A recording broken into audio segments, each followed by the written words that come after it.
Hi guys! Welcome back sa aking YouTube channel. Sa mga nakabisita na sa aking YouTube channel, maraming salamat po.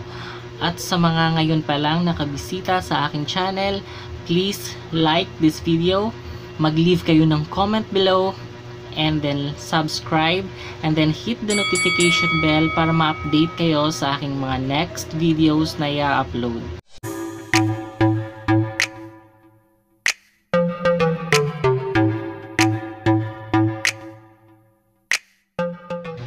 Hi guys, ngayon nga is last day na of May.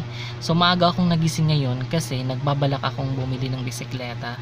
So guys, kung gusto niyo malaman kung magkano yung mga presyohan ngayon ng mga bisikleta, abangan nyo at panoorin nyo yung buong video na to. Before that guys, shoutout muna tayo kay Michael. Siya yung tumulong sa akin para makahanap ng murang bike.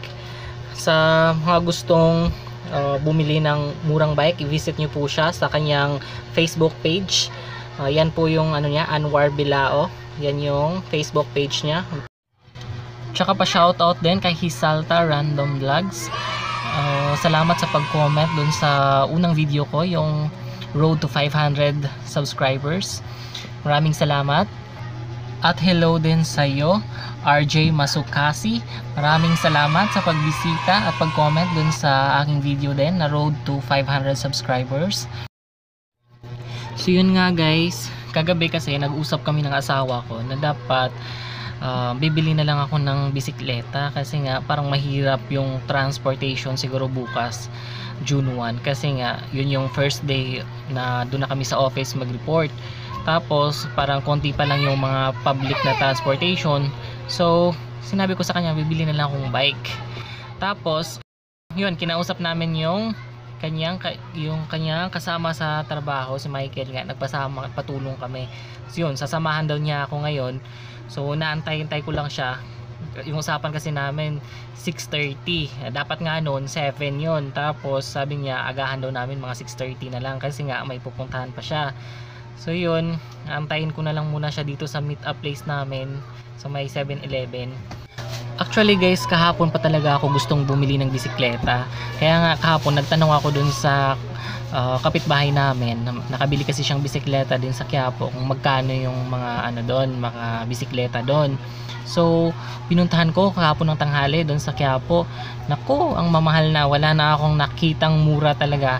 Kasi sabi niya nakabili siya doon, yung bisikleta niya nabili niya ng 3,500 daw. So hindi naman siya ganun kalaki, siguro mga size 20 na bisikleta siya. 3,500 daw yung bili niya. Tapos nung pagpunta ko doon, nako, ang mamahal na, 5,000, 6,000, ganun na yung mga size 20 na ano, yung maliliit lang, hindi gaano kalaki, size 20 nga, yung size 20 siya. Ang mahal na, nasa mga 6,000 or 5,000. So yun, kagabi kinausap namin si Michael, nagpatulong kami na maghanap nga ng mas mura. Sabi niya tutulungan niya kami kasi may alam siya na dun sa sa may Pier 15 kasi dun daw siya dati nagtatrabaho. So may kaibigan siya doon, tutulungan niya ako. So yun nga, pupuntahan namin ngayon. Mahirap din kasi guys pag mag-commute ngayon.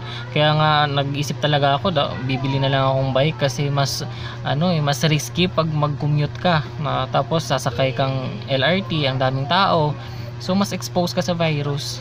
Lalo na ngayon, pataas ng pataas pa yung nag-positive sa COVID-19. So wala akong choice kundi maghanap talaga ng bisikleta ang masasakyan ko papuntang Makati bukas. So yun nga guys, mamaya ipapakita ko sa inyo pag makarating na kami doon sa site kung saan kami bibili talaga ng bisikleta.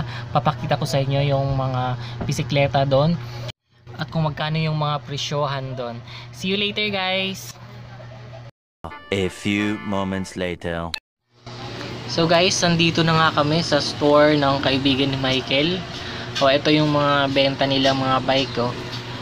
Ito siya, mga size 26 to siya, mini, para siyang mini mountain bike na din siya, size 26.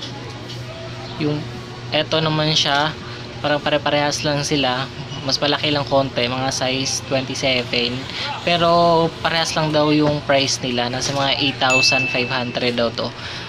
Pati yung size 26 nasa mga 8,500 daw. mahal pa din. Di ko alam kung anong bibilhin ko. Pero marami namang nagbebenta din dito. Ito din guys, itong may blue. Ito 8,500 din daw yan. Marami naman pala dito guys, nagbebenta dito. Kahit nga dun sa sa harap nila meron din. Yun yung sa harap nila, marami ding mga benta, mga bisikleta. Mapuntahan nga din dito sa kabila. Ito guys, sa kanila, nashock ako sa price na to. Itong bike na to kasi nasa nasa 12,000, ang mahal. Tapos yung gusto ko kasi yung mumurahin lang kasi nga tipid-tipid muna, wala pang budget. Mahal naman ito. Tapos ito guys, mga size 20 din siya. Yung parang kagaya siya dun sa nabili ng kapitbahay namin sa Quiapo. Yung nabili kasi niya 3,500 daw yun. Ito sa kanila nasa nasa mga 5,000 daw to. 5,000, yan yung mga pula, size 20 siya. Ito naman mas maliit siya ng konti, parang pangbata kasi ito eh. Tapos may mga siya, may busina. Yan, nakita mo yung mga itim-itim dito sa mga busina. Nasa 5,000 daw to siya. Ang cute naman. Ito guys, ito siya, nakikita nyo to. Lang siya, simple lang siya, pero naku, yung presyo pala nito tumataginting na 25,000 pesos lang naman ang presyo daw nito, sinabit sa taas. Tapos ito guys, yung nasa baba naman niya, yung size 26 din siya. Maganda naman siya, para siyang rainbow na colorful siya. Nasa nga 8,500 daw to. Maganda naman siya. Ito parang simple na bike, yung mga pang pero nasa 6,000 daw to, sabi nung 6,000 daw yan. Parang simple lang, yung parang dating mga bisikleta natin. Ito na nga yung ito na yung napili ko. Ito na muna, size 20 siya. Maliit lang siya, pero pwede na siyang masakyan, 'di ba? Pwede nang yan yung magiging service ko papuntang Makati pagpapasok ako sa trabaho. Actually, yung bigay niya sa akin nito nung una, nasa mga 5,000 daw to. Tapos yun, tinawaran ni Michael kasi kakilala nga niya yung umayag naman yung amo niya.